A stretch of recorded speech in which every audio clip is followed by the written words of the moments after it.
Kailan pa yan? Bali, December.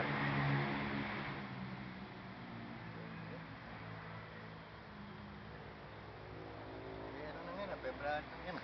Oo, February. Pagka nagagawa ka ng fertilizer, di ba, yung manual 45 days lang. Para mabulok yung ano.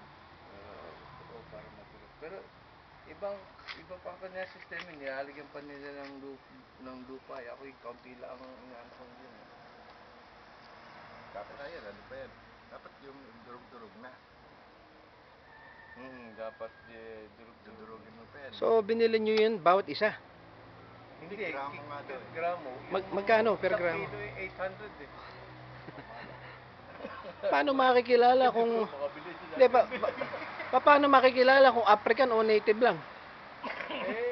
Siguro, parang mabilis lang ano eh. Mabilis nga siyang...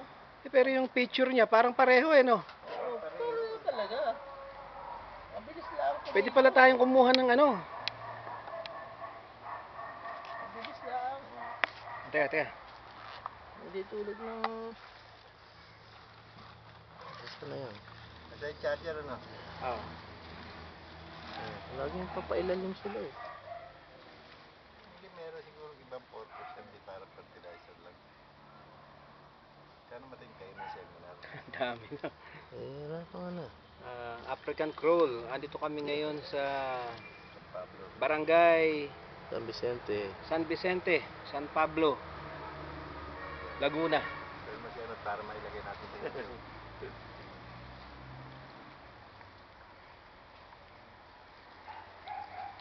Ano, 49.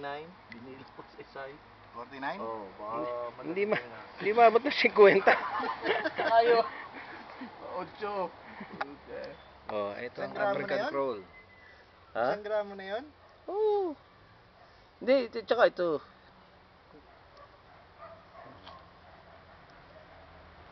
Yan. Okay.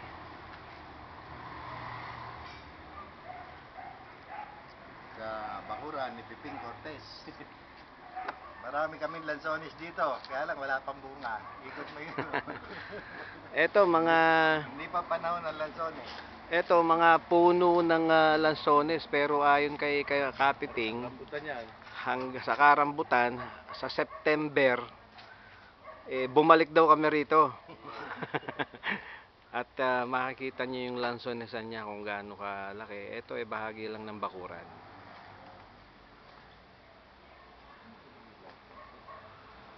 So ayan na.